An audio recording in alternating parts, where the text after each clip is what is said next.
Hi, Amy. Happy Last night we watched 90 Day Fiancé, season 11, episode 5. And season before we 11. start, did I say it like that? Okay. Anyway, before we begin, let's do the 3 points. As always, please rate and review and follow us wherever you listen to the podcast. Thank you.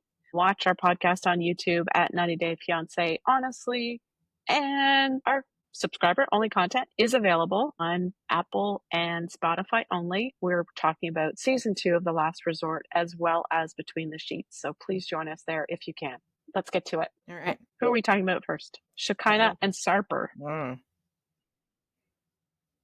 Although it wasn't so bad. Nope. Their content was very minimal, and we did have a very special guest at the end of it, so let's discuss. Sarper is finally off his home turf. It's Shekinah's turn now to control everything. It's her rules, her way, her say. Yeah, prepare for pandemonium to erupt. They do share a couple of cute things, though. They kiss in public for the first time at the airport, which was sweet. I thought that was really nice, and I really enjoyed this for Sarper's sake, even though it's happening right in the middle of a very busy area where other passengers are trying to get around them and go to where they're going. So it's not the best choice, but it's okay. I enjoyed it. It was a nice moment. Yeah. And Sarper, we find out, is going to have to leave their apartment anytime that Shekinah has a client in her aesthetic studio, which means what exactly? He's going to have to disappear for hours at a time? She has a studio in her living room. Slash kitchen. The entire floor. Don't you think you should have communicated this before he arrived? No. No. Why would he need to know that he has to disappear for the entire day in a city that he's never been to before where he knows absolutely no one? Yeah. I just thought it was super rude that she didn't say anything. That would make me feel so unwelcomed. Absolutely. You couldn't have mentioned this before? One? I'm sure she mentioned, I have a studio at my house, but that's it. Yeah. Yeah, I'm like, this is a complete surprise for Sarper, but before they even get to her apartment, they have to stop off at her friend's house in order to pick up her 2 dogs. And when they get to this friend's house, they greet the dogs, very happy, cute scene. And then we get the moment that you and I have been waiting for so very much. Well, she kept calling for Ribeye, and I'm like, who names a dog Ribeye? And then we see the house cow.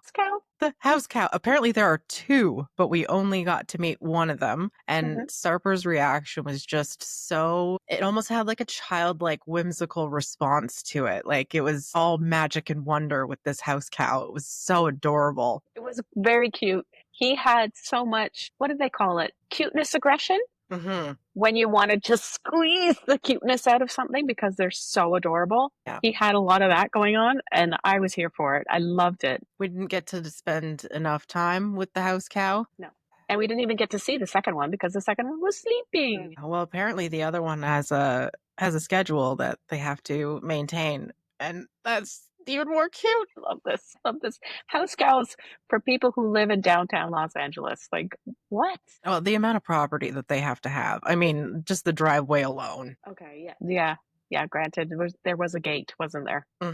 Okay. Then we finally get to Shekinah's apartment, and we get to see her layout, which, as you described before, is the living room and the kitchen all together, taken over by all of her equipment. She can't even cook in the kitchen because of any smells that might linger in the house, which doesn't surprise me at all, really. Kind of think of Shekinah as being the kind of person who would order every single meal that she eats from somewhere else.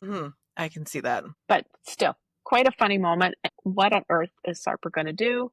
He's going to have to adapt to this crazy schedule of having to leave the house for hours on end so that Shekinah can do her job. I just think it's ridiculous. He has to leave the house. He's not allowed to cook in the house. What's he going to do? I don't understand why he can't just be upstairs and be quiet for the time that these clients are there. She talks about how he's going to be able to hear the clients talking to her and she doesn't want them to feel like they can be overheard. I understand that, but does she not have doors? Is this like Jessica's house? What's going on here? What, is there not a basement or somewhere he can go that's at least a little bit private and not as, able to hear the sounds coming from the living room? How about a little bit of soundproofing, perhaps? A little bit. But that would be too reasonable. No, not for Shekinah. No. Shall we read on? Yes. Stevi and Mahdi come out next. It is time at last for them to go meet Daddy Redneck and all of Jessica's family, which is just 2 other people. Okay. Mahdi in the car looks like he's about to throw up all over the place. He looks so anxious. So uncomfortable, so scared. And this is all her fault. If she had told her family about him before the day he arrived and given them prepared for what they were about to see, to meet, he would have felt a lot more comfortable. This whole thing would have gone a lot more smoothly. But of course, no. And when he comes out of the car and he approaches them as they're sitting outside by this fire pit, it's so awkward. Everybody's just staring at him and they're completely silent. Mm-hmm. And he notes, the chainsaws and the axes laying about. Mm-hmm. You couldn't have put your power tools away? I mean, it is after dark, so that's a massive safety issue. But did you leave them out to intimidate him? I get the feeling that it was on purpose. Yeah, me too. Yeah, And I they think that didn't was a offer little bit of him a drink or anything when he first got there. It's just sit awkwardly in this chair. and be questioned and be lectured. That was awful. When Daddy Redneck starts talking about how the way Iranian women are treated, I just wanted to climb under a rock. I wanted to disappear. The sympathy that I felt for Mahdi in this moment of somebody else judging his culture who doesn't know anything about it except what's been filtered through on news and TV, it must have been just so problematic for him to hold his tongue and not say anything. But he did such a great job. He was so calm and he answered all of their questions respectfully. I think he did good for the hand that he was given. I think he did a great job. And especially under the circumstances where he knows he's under scrutiny, he knows that the questions are going to be difficult and that these people probably don't understand intimately what life is like for him and what the culture is like for him in Iran. He did a fantastic job of just explaining that he used to believe and think that way, but now he's changed his mind. He doesn't consider women to be property, and he expresses that very clearly. So Daddy Redneck is happy. He seems contented with that. But the one thing that Daddy Redneck says that he would prefer if they could do, which obviously they cannot because they only have the 90 days, and we've already discussed how difficult it would be for Mahdi to return to Iran. And would he even be able to come back ever? We don't know. But Daddy Redneck says, I would like you to get to know each other better before you get married. And he also wants proof somehow that Mahdi is not in this just for a green card. Okay. Stevi is put on the spot here when Mahdi says, well, I look to Stevi to do that for you.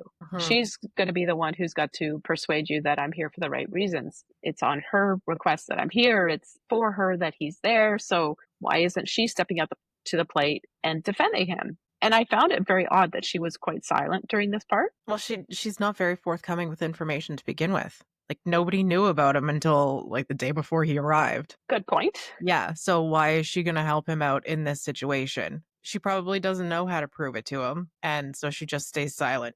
No, you can continue grilling him, because then that means that you're not grilling me. Awful. Yeah. Yeah. Anyway, so Stevi doesn't come to his defense, and she, in fact, goes into the house at one point, leaving Mahdi alone with Daddy Redneck. And Stevi's talking to this other person, and I missed it completely. I apologize if I've got it wrong. Is this her stepmother? I think so. Okay. So she addresses her concerns with her stepmother about Mahdi wanting possibly to return to Iran at some point, not wanting to stay in the US. And I thought this was a really silly thing to bring up with his stepmother because, first of all, she doesn't know that that's true yet. It's only been 2 days that he's been in the country. And of course, he's going to miss his family. So why is this such a big deal for Stevi? I don't get it. Probably worried that he's just going to pick up and leave her and she's never going to see him again. Okay. It's the only thing that I can come up with. I don't know. This woman doesn't seem very smart, so we can't think too deeply. I will keep that in mind. Do you have anything else for them or do you want to read on? Let's read on. Okay. Mark and Mina. Oh dear. Yeah, this was something. Oh dear. Okay, Mark flies Mina and Maria down to North Carolina again. So flipping cool that he has this little plane that he flies them all over the country. Okay, they're going to go meet with Mark's family. This is the opportunity to meet Jordan again. This is the time when Mina and Jordan are supposed to mend their fences and patch things over so that everything is lovely and calm and happy for the wedding. Yeah. No. But before they even get to the hotel where they're going to be staying, Mark and Mina both leave Maria in the plane by herself. What? It's just like they both assume that the other is looking after the baby and they just leave her there. Well, Great. I feel like there's a bit more forgiveness for Mark because he hasn't had to remove a child from a plane in quite a while and wouldn't Mina just, want to make sure that her kid's okay. I just found it kind of telling on Mina's side because she's forgetting entirely about her daughter, forgetting to look after her now that she's with Mark. Mark, okay, he's a new dad, but for the second time or the third time, he's a new dad, so he's not really thinking along those lines just yet. They've only been in the country for 2 or 3 days. This is still an unfamiliar routine for him that he has to pick up again. So like you, I would give him a little bit of leeway, but for her to forget, I was like, what?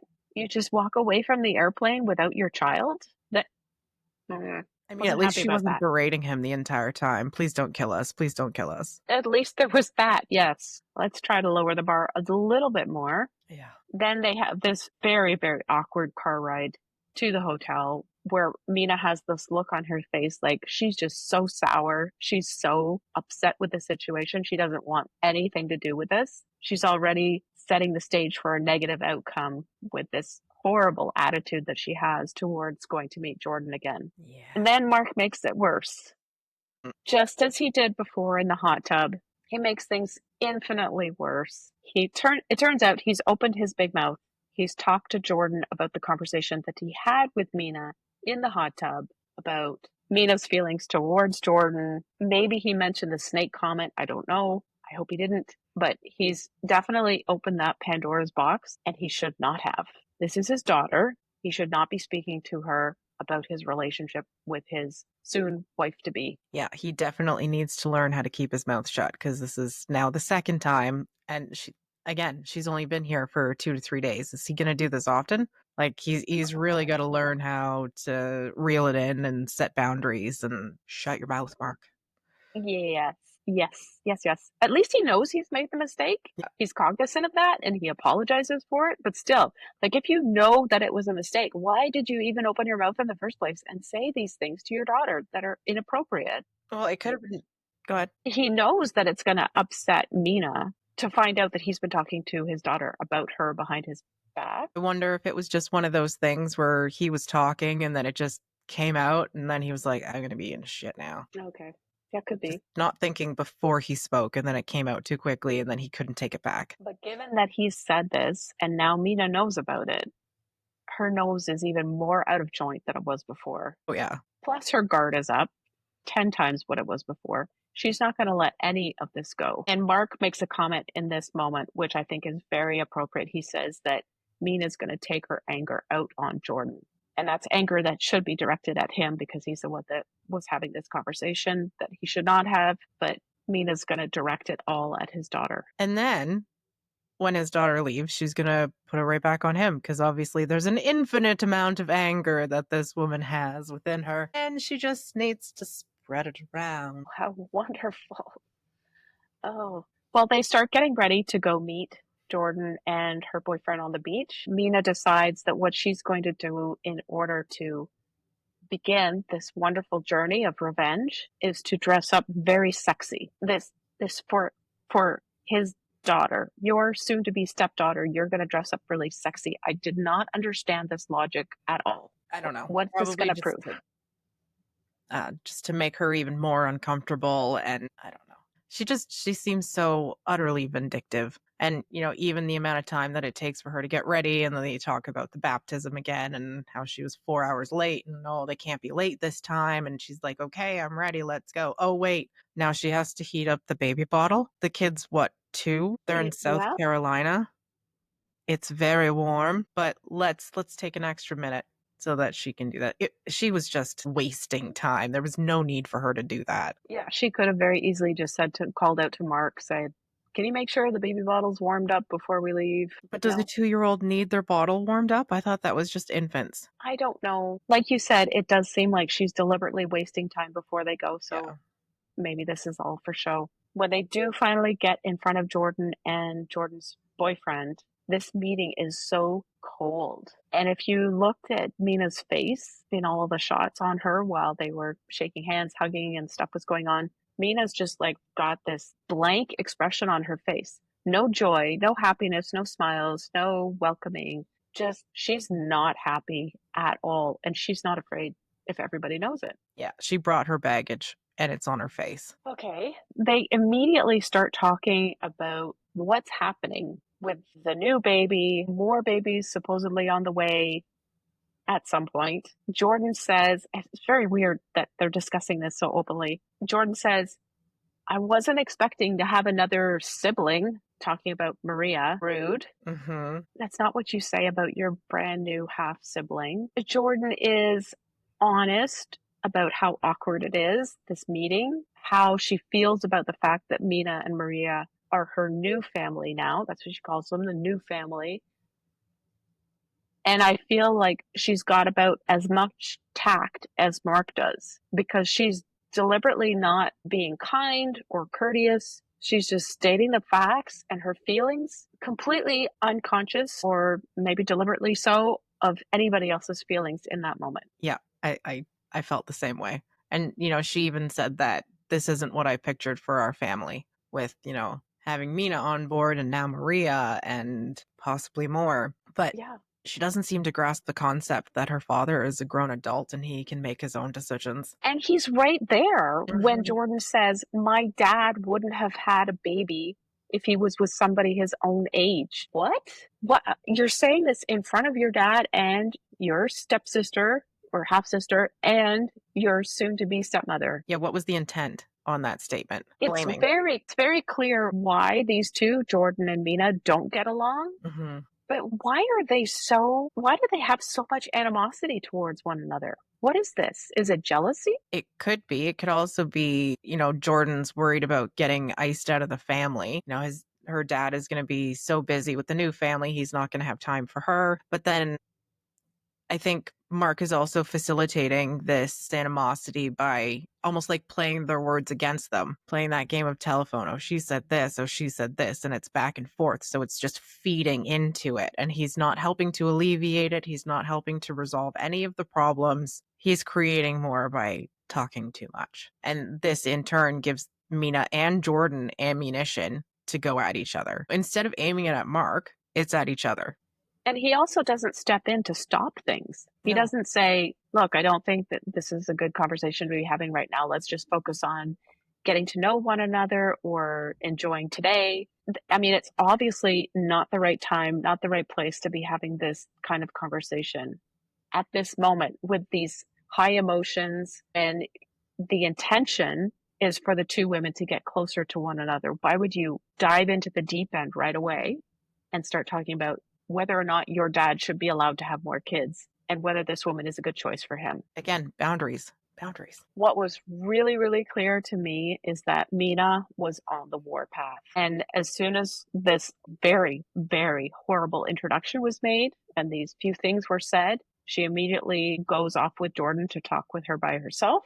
And we find out that Jordan is still holding a grudge against Mina about the time that they spent waiting for her in Paris at the baptism. She completely oversteps, Jordan does, when she says she doesn't like the idea of her dad and Mina having more children. She says he doesn't need to be having more babies right now. Right. She's telling her, the wife of her father, what her father and her should be doing. Unbelievable.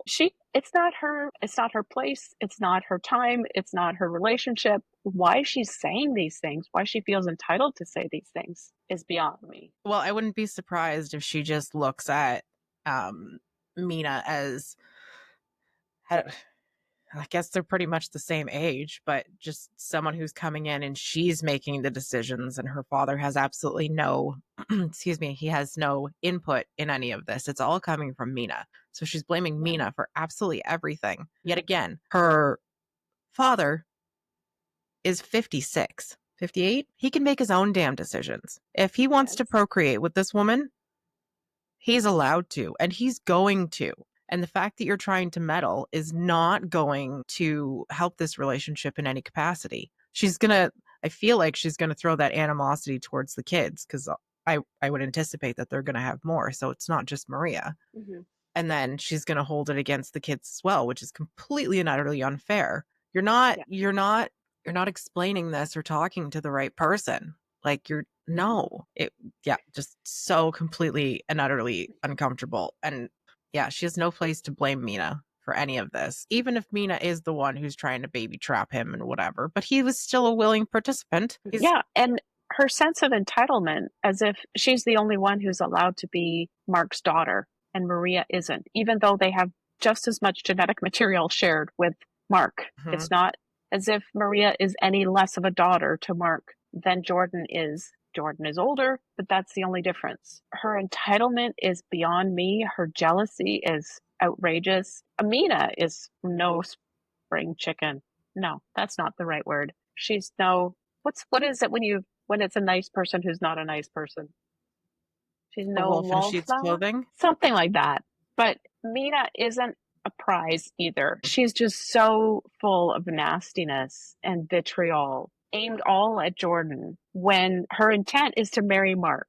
So why isn't also her intent to just get along with Jordan? Not even to be friends. You don't have to do that. Just get along. Be civil. But it's an all-out war between these two women. He doesn't need to be having more babies right now. How could you even think of saying that? I That's can't your dad. imagine. I couldn't imagine saying that to my future stepmom. Like, I could imagine saying that to my dad, but like, Daddy, you sure about this? Like, you really want to do it? And he's Yeah. probably just going to say, well, Mina wants it, Mhm. which is going to facilitate the projection back on Mina. Great. This is so awful. Such an awful scene. And the way that they end it is horrible, with Mina telling Jordan not to come to their wedding. I'm sure Mark is extremely happy that he flew all the way to North Carolina in order to meet with Jordan and have this meeting. It's not gone very well at all. No, I think it went the exact opposite of Mhm. how he had envisioned it, though he's not innocent. No, he's not. But I do feel sorry for him because these two women have such antagonistic feelings, and he can't seem to bring himself to shut either one of them down so that it brings an end to this discussion.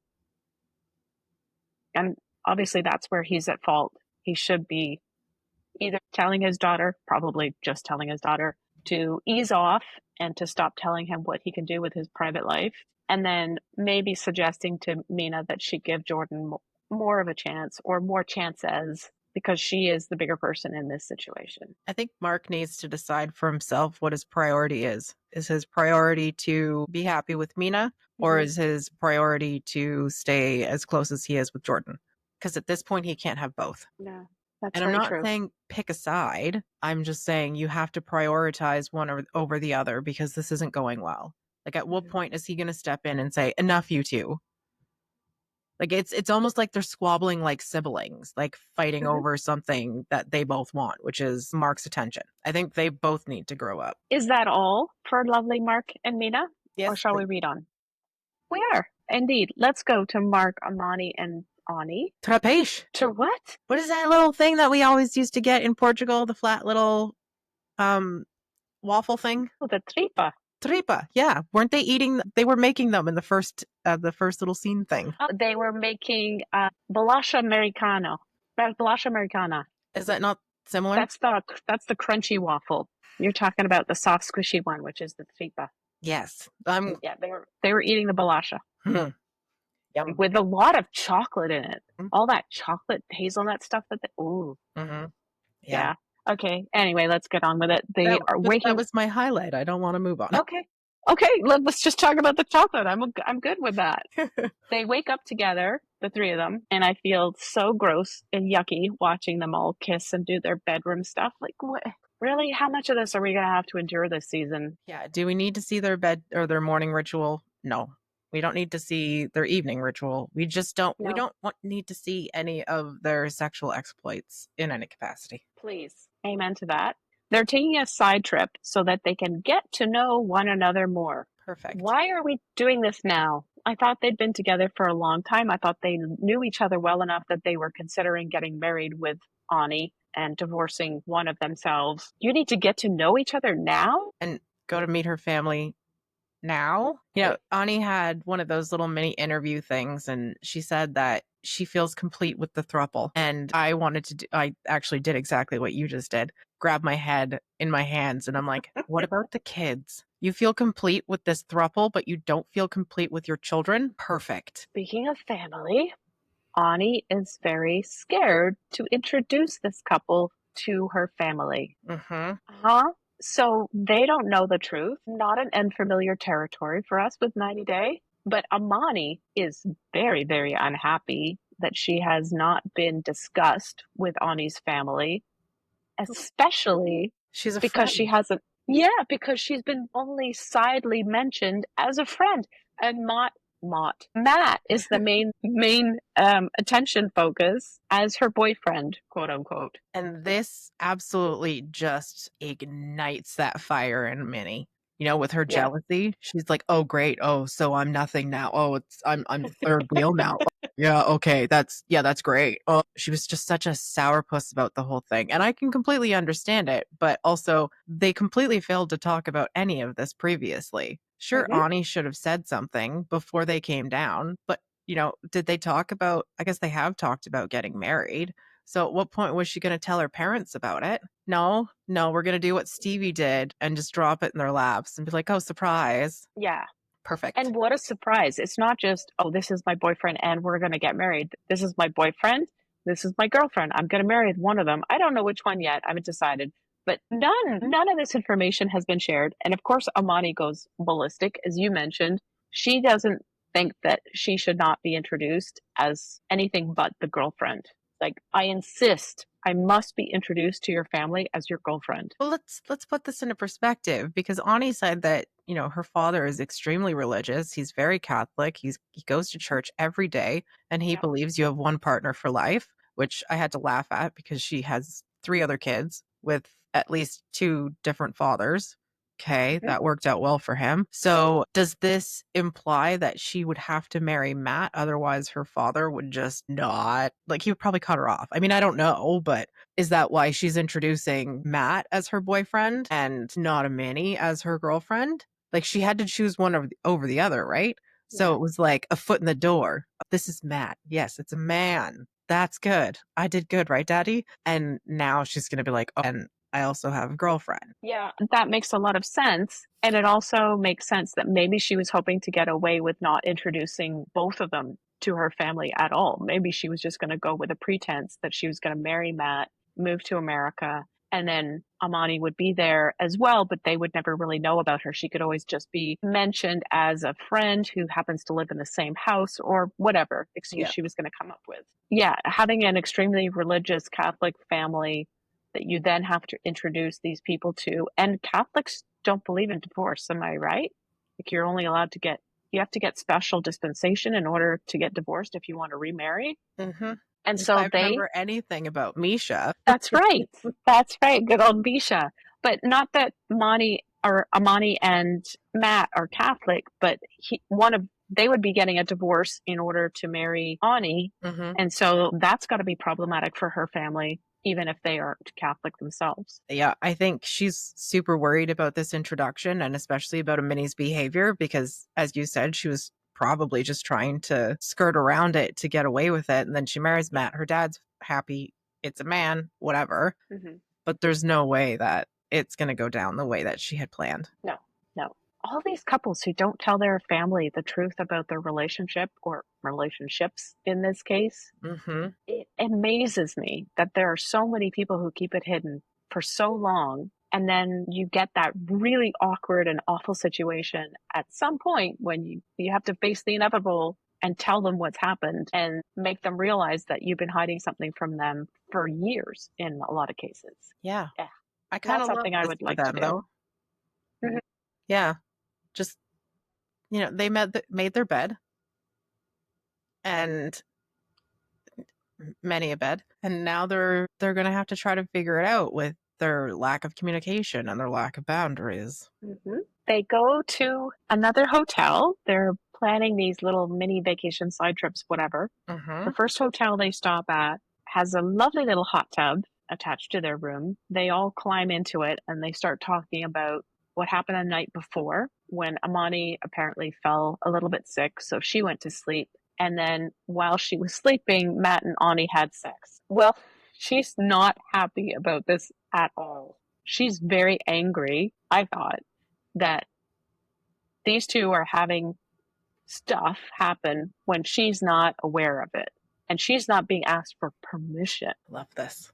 Oh my gosh. I actually did love it, because in the car, you know, with the whole Ani's family thing, she's the third wheel.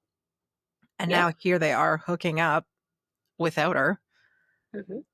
But obviously, no boundaries have been set. They haven't had a discussion about any of this. I guess it's just been a free-for-all with the three of them. But how do you think it's going to work when, you know, she comes to the States and it's the three of you plus the kids? Huh? Is someone going to have to take care of the kids, or you're just going to leave them of their own volition and then just constantly have threesomes all over the house? Like, this should have been one of your primary discussions before you even started this relationship. It would be one thing if Ani's just a unicorn and she's just sleeping with this couple, but they're talking about like actually getting married and intertwining their lives, and yet no boundaries are discussed. They don't talk about how comfortable they are about certain things, what they want out of the relationship. It's all about sex. And Amani keeps saying, everyone always sexualizes us. And yet all we do is see them in bed talking about sex. Everything's all about the sex. And it seems to be the only thing that they haven't really talked about. You know, they talk about what's fun, but they don't talk about the realistic situation with having an ethical, non-monogamous relationship. Good word. But this could I think this would be more like poly, because they're in a relationship together. Yeah. It would be more E&M if it was just a Minnie's play toy, but Right. or not play toy, relationship. Sorry. This is why I feel like this is all fake. The more I see of this threesome, the less I believe that any of it is real. Just the gaps in, as you said, their conversations, the introduction to the family happening now, the fact that they only live 25 minutes away from this woman, and yet they've not seen her for 6 weeks. They've not really spent the kind of time together that you would think they would if you were at a point where you were saying, let's get divorced so we can marry her and bring her up here to live with us full time. All of the stuff with the kids, nothing has been discussed, or we haven't had the kids meet together to see if they get along. The more and more we get to know this bunch of people, the less I find that there is any indication of an actual relationship happening. I just think it's a dumpster fire. And like everything is just so dramatic with everything that they do. Like a 30-minute drive is long distance. We haven't seen each other in so long. A 30-minute drive. What? They're just dramatic clout chasers. Yeah. The one thing that I did want to mention is when they bring up this topic of what happened the previous night, Matt talks about how he kind of feels like he's caught in the middle or caught in a trap between these two women who may be ganging up on him. We don't know if that's true yet. There's only been this one incident. But no kidding, Matt, of course things are going to go sideways. You're in a triangular relationship. It's extremely difficult to navigate under those circumstances. What did you think? How did you envision this happening with three of you in it? Obviously, there's going to be all kinds of tensions between the three of you that aren't there when it's just two of you. Yeah, they haven't thought this through. Which is why I'm increasingly calling BS on this relationship. Yeah, I'm completely with you. Mm-hmm. But again, Matt is living up to his name. He sure is. Reading on. Yes. Shawn and Alliya. Alliya is very happy she has the results from her visa interview and she has been approved. And I'm certainly very glad that she didn't encounter any prejudice when she was going through the process. Mm-hmm. The way that she described it was just so heartwarming. You know, they noticed that she was Douglas in all the paperwork, but she presents as a woman. So they asked her how she would like to be referred to. Mm-hmm. She said Alliya, and then it was smooth sailing. And, you know, I really want to say she worried about nothing, but I think she had completely valid reasons to worry. But I'm just so overjoyed for her that, you know, she stuck to her guns. She walked in as who she is, and she got the visa. Good for her. I'm really proud of her. Mm-hmm. She calls Shawn immediately. He's very eagerly been waiting to hear her news. That was a lovely moment. But then we find out that Shawn is one of those many, many 90-day cast members who has not told his family about his new partner who's about to move to the United States for him. He's told his mom. She knows all about it, Alliya, but he has not told his 3 children, as well as some of his closest friends. I love the way that his mom talks about his kids. Well, you know how dramatic they're going to be about it. You should be careful. They're dramatic. Tell us more, Grandma. Tell us more. Is she going to be there? Is she going to be the moderator? Is Shawn just going to sit back and just watch it all unfold? I'm kind of excited to see this, but I think his mom looks great for being 86. I had to laugh when she ordered a shot of tequila with just lime, no salt because of her blood pressure. Then I found out that she was 86 and I was like, drink on, Grandma, drink on. God, it was so cute. So cute. I enjoyed her.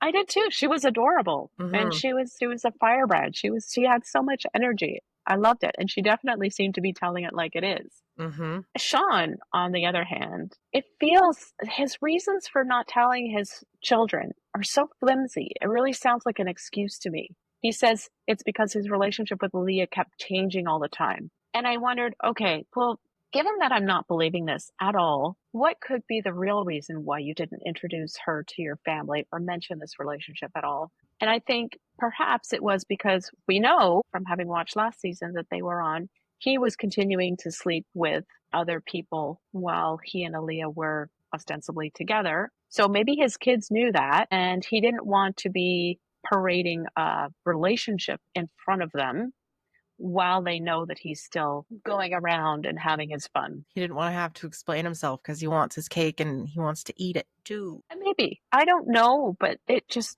that reason our relationship keeps changing all the time just seems like garbage to me. It seems so non-committal. And again, what do you think's going to happen when she arrives? And you're like, oh, surprise, we're engaged. Or did they get married in Brazil? No, they got engaged. Okay.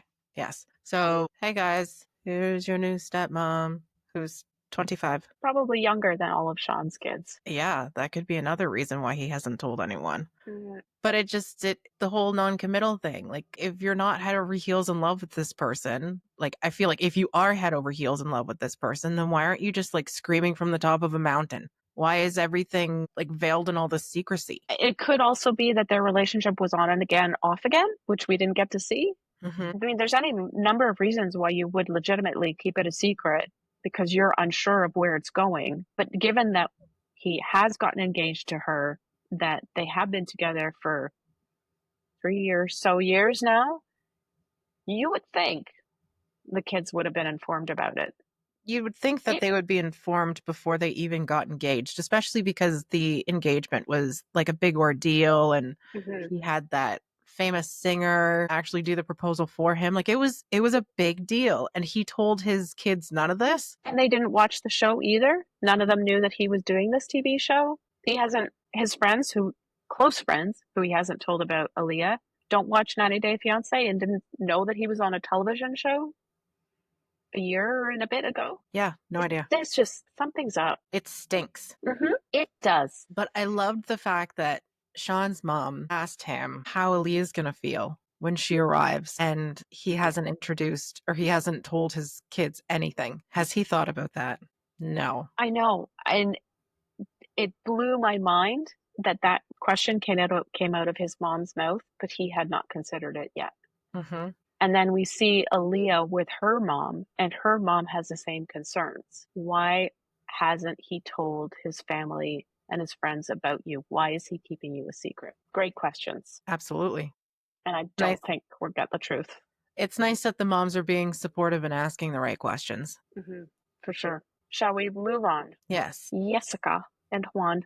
We're still having this lovely conversation in the bar with Megan when Juan had revealed that he'd slept with somebody else on the cruise ship. Megan starts crying about him not having told her for a whole year. And I just was completely confused. Why is Megan so invested in this? It's not her relationship. It's not her boyfriend / fiancé. He didn't cheat on her. Why is she crying? Can you tell me? I have no idea. It's either a projection because she's been cheated on in the past and this is all, trudging up awful feelings and she's taking it out on him. But oh my God, absolutely none of your business. But she took it personally. And Jessica was sitting there. Did you see her? She's leaning on the bar with a stupid grin on her face as her friend is crying and grilling her who has just admitted that he cheated on her. And she's like, yeah, it was almost like she was just enjoying the moment. Yeah, you grill him. Oh, yeah, you grill him. It was so. Go ahead. She seems detached, Jessica. She seems detached whenever there's an emotional conversation going on, whether it's Juan who she was not protecting, or Megan, who was bursting into tears and really didn't need to. Jessica seems like she's on this other plane. If I didn't know any better, I'd say, oh, she's taken some kind of relaxing drug. I don't know. That's made her just so flatlined that she doesn't have an adverse reaction to anything. Hadn't thought of that. I thought she was actually relishing in it. Okay. Just being a voyeur in her own life. Oh, yeah. What are you guys going to say about me now? Okay. Yeah. Her demeanor was completely strange. The fact that she didn't stick up for Juan was one thing. The fact that she didn't tell Megan to back off was another. And then it comes out that Jessica didn't actually tell Megan that they talked about it and they worked through it. So this has already been put to bed, which I think upset Megan even more. Like, I'm your best friend. You didn't tell me any of this? Like, what was the whole point of that? Why wouldn't you tell your best friend that, we worked through it? Because obviously she would be asking before he even arrives, oh yeah, Juan's coming. I'm so excited. But he cheated on you. Yes. Have you talked about it? No, we just put it under the rug with everything else. Doesn't matter.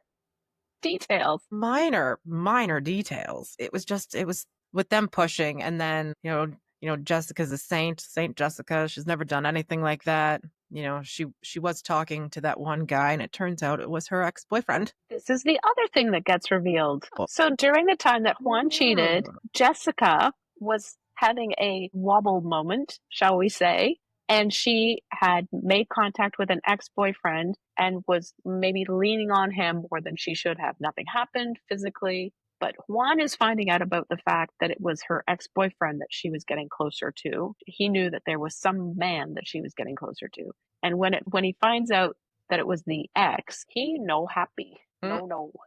And he actually interjects and said that's emotionally cheating. Well, I never physically cheated on you. Well, it's emotional cheating. It's still cheating. And if it was nothing, why did she not say it was her ex-boyfriend and then talk about it at that moment instead of it being like, oh my God, you kept this from me? I felt awful for Juan, but I also think that this is his chance to get out.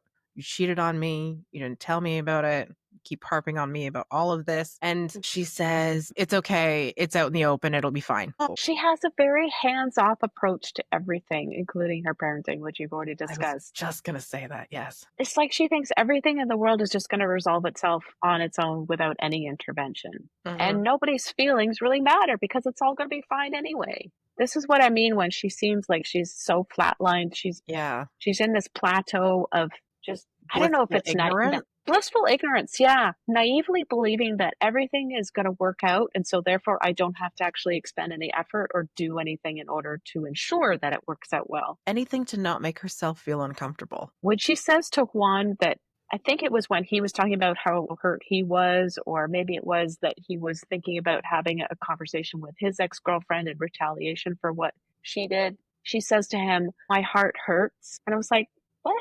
Why are you speaking like that?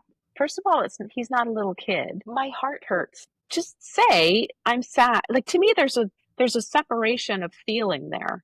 There's a way that you're separating yourself from the immediacy of your emotions by saying, my heart hurts. What you really means is, I feel hurt. Yeah, I feel sad. I feel hurt. I feel upset that you now want to retaliate against me. My heart hurts. Like, she's painting this little picture that she's going to put on the wall. My heart hurts. It's very immature, very juvenile, very emotionally immature. I really didn't like it when they were in the car and she just kept saying, well, no, I told you. And, I was actually in the bathroom upstairs at my house, over detailing, which is a red flag for lying. Okay. Yeah, but I did tell you. He's like, no, you did. You told me there was some guy, but you didn't tell me it was your ex-boyfriend. And I personally think that that's a big deal. There's a big difference between it being a random guy versus your ex-boyfriend, because there's a history there. There were feelings there. I mean, that's if she's capable of having feelings. I'm not entirely sure yet, but at first she was saying, they were in a bad place and, Juan had a moment of weakness and, she also wasn't in a good place. But then at the end of their segment, she said that he had the moment of weakness. It was all about him. Yeah, there was definitely a double standard there. Yeah.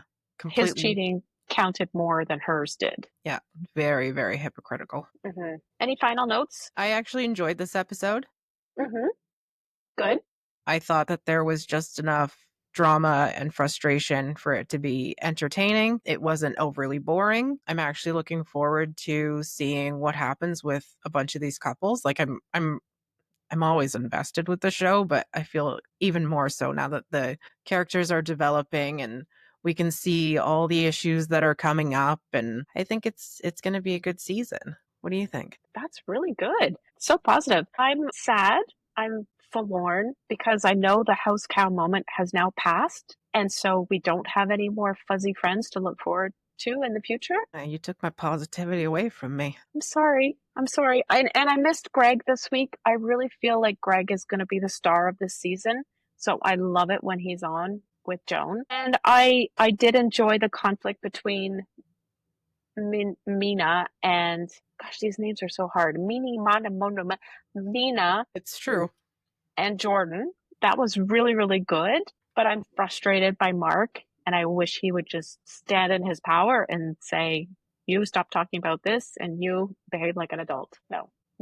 I never get what I want. It's okay. No. All right, next week, what do we have? We've got Sarper getting to know L.A. a little bit more, and he lives out one of his fantasies, which looks like it will be amusing. Joan and Greg are back. Fantastic. They're going to be talking about their future. Mahdi misses his family.